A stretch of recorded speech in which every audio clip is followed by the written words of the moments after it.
Welcome to Living Out Loud with Laura. I am Laura. This is our very first official flagship video episode. Honestly, switching over to a video format alongside our standard audio series is incredibly exciting. But if I'm being completely transparent with you, it's also a little bit nerve-wracking. My husband John and I have been working hard behind the scenes to completely make over this room. We wanted to design a multifunctional space that actively worked better for my health. It was deeply important for us to find ways for me to save physical energy, while I was still getting to participate in the creative hobbies that I love. We've made structural changes to reduce the day-to-day stress on my joints, including adding specialized swivel chairs to prevent additional subluxations and injuries to my back. But more than just a physical layout, we wanted this space to be a haven for creativity and imagination, a place that psychologically brings a better mental health outcome just when you look around. Today, this space functions as my podcast recording studio, a guest room when we need it to be, and most importantly, a dedicated craft area for my earring making hobby. We still have a few changes to make before it's completely picture perfect, but if we waited for perfection, we might have never started back up. So here we are, standing right in the middle of change. But really, isn't that exactly what life is all about? Change? If you're new to the Living Out Loud with Laura community, let me share a little bit about who exactly I am and exactly why this space exists. I am the wife of 32 years to my high school sweetheart. I am the very proud mother of two incredible queer adults, a pansexual daughter and a transgender daughter. I am a very proud Florida trans advocate, as well as an LGBTQIA advocate and ally all around. I'm a chronic illness warrior and a preventive mastectomy previvor. And I also have dyslexia, which at times means I may struggle with a stutter or have difficulty finding or pronouncing certain words. It's a hard time getting my mouth to make the shape needed sometimes. Before we get into the more enjoyable and meaningful parts of this episode, I think we need to tackle a few housekeeping issues. First and foremost, please know that this channel and my podcast are strictly non-commercial therapeutic hobbies. In fact, my own physician explicitly recommended this platform to me as a vital medical outlet. Several years back, before I had to go out on permanent long-term disability, I was still actively trying to cling to the old life I used to have. I went to a local pride event and participated in the Jeep parade. I was having the time of my life, leaning out of the sunroof in the middle of the parade, waving at the crowd. But because of my condition, the impact left the back around my kidney areas completely and severely bruised. When I went to my primary care doctor to discuss my ongoing medical issues alongside the advocacy work I was doing, she looked at me and said, "Laura, you need to start a podcast." As things unfortunately got worse with my physical health, she continued to reiterate, "You really need to start a podcast to share this journey with others." This outlet helps me cope and manage the severe chronic fatigue and intense brain fog caused by my daily battles with Ehlers-Danlos syndrome, dysautonomia, including POTS, orthostatic intolerance, and syncope with convulsions. You see, my illness forces me to spend 80 to 90% of my life completely homebound, surviving in an air-conditioned, dehumidified, climate-controlled environment just to keep my system stable. So this platform is strictly a way for me to access vital social interactions and combat the profound isolation that is so incredibly common within the disability community. My husband, John, handles 100% of the physical and technical setup behind the scenes. And I only host, post, or record sporadically when my health permits. Whew.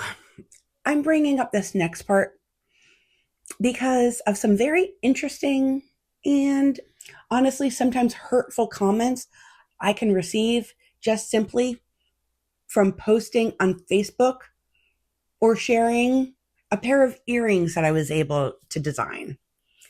It is critical for people to understand that when a chronically ill or disabled person participates in a hobby, it does not mean that they're capable of gainful employment.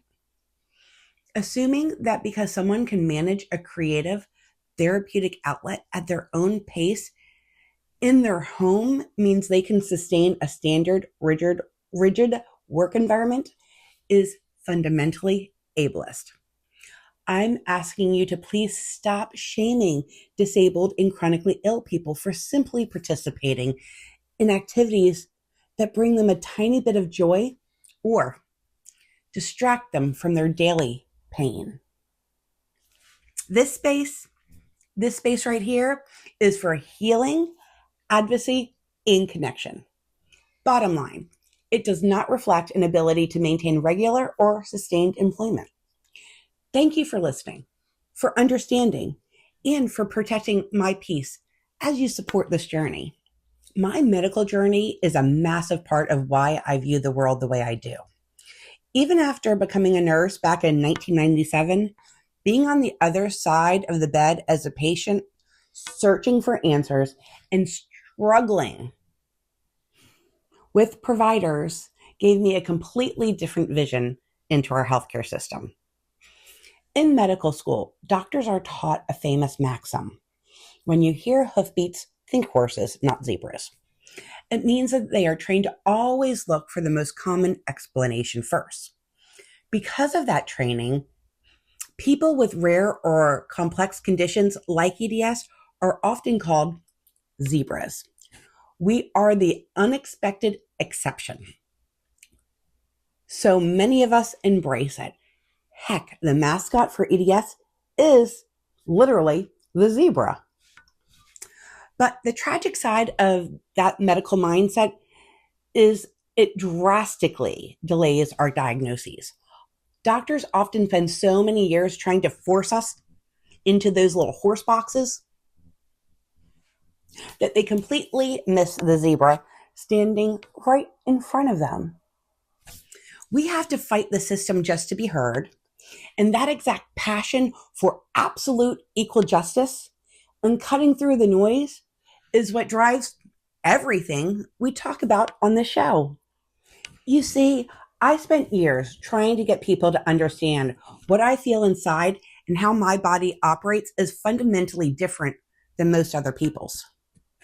I spent years being ignored, being dismissed, and being made to feel like I was making things up or that my pain was all just in my head.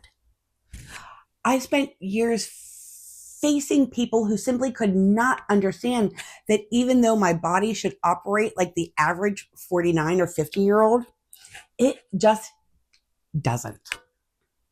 And that is the exact moment where my chronic illness journey and my daughter's transition journey connected.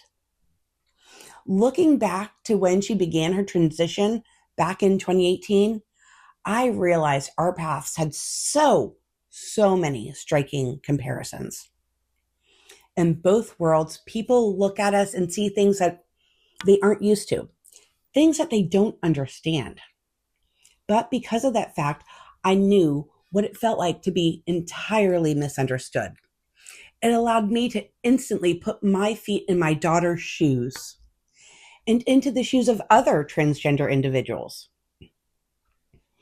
It allowed me to see that even though I might not completely what it means to be in someone else's head or to exactly know what it feels like to be them inside their own body, who on earth am I to judge?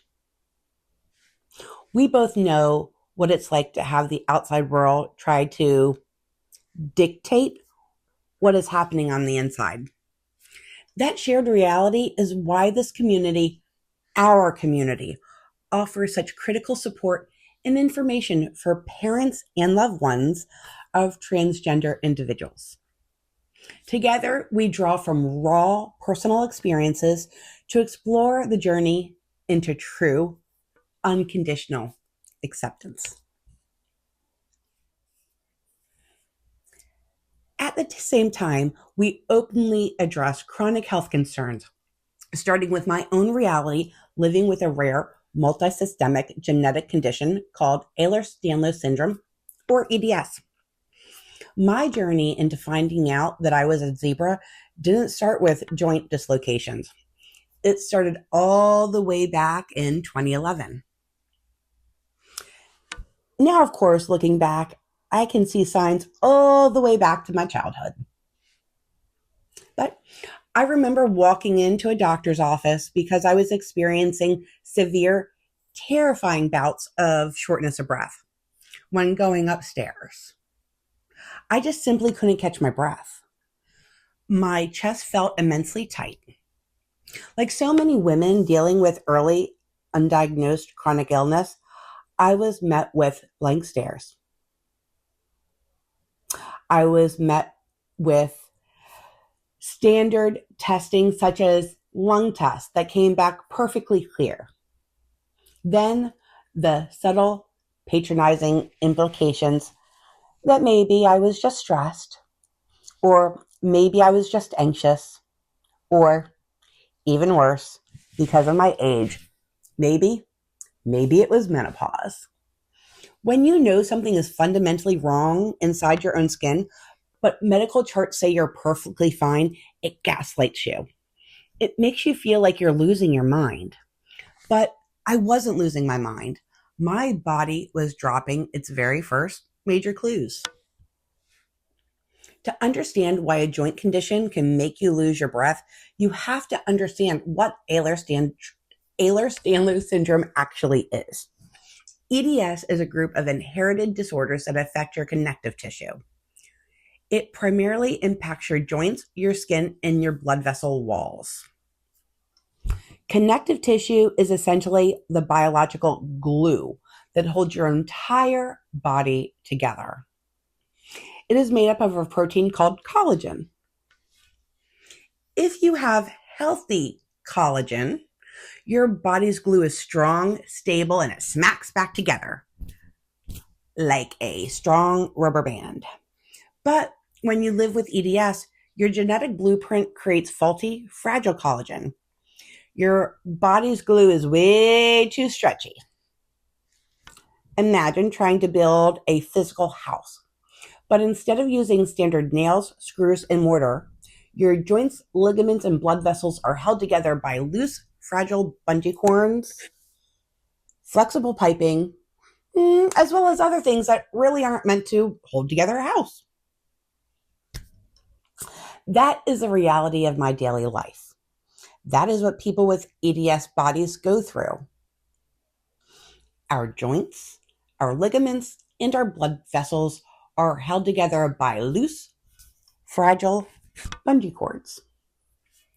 That is the exact reason that my hips sublux on a weekly basis, that my shoulders pop in and out of place, and that my jaw locks up from severe TMJ. My joints literally lack the structural scaffolding required to stay securely in their sockets. Sometimes my physical therapy, Emily, has to wrestle my hips back in place, and it could take almost the entire 1-hour session. So let's connect the dots back to 2011, shall we? I went to my primary care doctor because I noticed something incredibly bizarre. I could go out and compete a 5K or a 10K walk completely fine. But the second I tried to walk up a flight of stairs or go up an incline, I was getting massively, terrifyingly short of breath. Not to mention, I was experiencing an immense amount of pain and difficulties with my knees just trying to climb a few steps, let alone an entire staircase. Luckily, my doctor recognized that something was wrong. She recommended an echocardiogram, a simple, non-invasive ultrasound of my heart. But do you want to guess what happened next? Can you guess it all? The private insurance company completely denied the scan. Instead, I was sent out to a cardiologist who couldn't see the full picture. They looked at my basic chart and completely missed the underlying systemic issue and simply told me that I had high blood pressure and was experiencing tachycardia, which is just a fancy medical term for a fast pulse. They treated the surface numbers, but they completely missed the root of the cause. Why did faulty collagen make me feel like I was suffocating going up a flight of stairs or even just sitting upright at my desk? That's a great question to ask. Because EDS almost never travels alone. It has a malicious sidekick called dysautonomia, specifically a condition called POTS, or posterior orthostatic tachycardial syndrome. Dysautonomia means your autonomic nervous system is misfiring. This is the internal automatic computer that controls your heart rate, your blood pressure, digestion, and your respirations without you thinking about it. Like autopilot, you're just on autopilot. When a person without EDS stands up or climbs steps, their blood vessels naturally constrict. They squeeze to pump blood upwards against gravity to the brain and the heart to keep everything fully oxygenated. But remember, my blood vessels are made of faulty, hyper-stretchy EDS collagen. I like to think of them as a worn-out pair of underwear elastic now. They just go out, don't really go back in. So when I stand up, attempt stairs, or even just try to sit upright at my computer desk, gravity wins. My blood vessels stretch out and my blood pools massive amounts of blood down in my legs, thighs, and abdominal area. Suddenly, my heart realizes my brain is starved for oxygen. It panics. It begins to race at a terrifying speed just to compensate. This creates severe tachycardia, soaring palpitations, and unfortunately, violent neurological tremors. And because your lungs are desperately trying to keep up with a racing, panicked heart, your autonomic system triggers a deep air hunger. You feel a profound, exhausting shortness of breath, completely independent of how healthy your lungs actually are. The saying in our community is simple. If you can't connect the issues, think connective tissues. This exact reality is why medical privacy and patient autonomy matter so immensely much to me. Think about your own doctor's appointments. You sit in an exam room completely exposed, trusting an expert to manage your care. None of us wants an insurance executive or a politician sitting in the room with us, dictating our personal treatment. So why should complex, chronic, or rare illness patients or transgender individuals be subjected to a higher standard of government oversight or corporate denial than anyone else? Healthcare is a fundamental human necessity. The relationship between a patient and their doctor should be an absolute sacred. If you're a fellow medical zebra listening to my voice today, or if you've ever experienced medical gaslighting, dismissiveness, or corporate insurance denials from a system that refused to see you, please drop a comment down below. We really need our stories to be put out there. We need to show the world that we aren't just checkboxes on insurance forms or numbers on legislators or political talking points. We are human beings. We are living, breathing people who deserve the basic dignity of managing our care in peace. Thank you for listening. Thank you for standing with me. And thank you for living out loud. Hit that subscribe button. And until next time, don't forget to live your life out loud. Bye for now.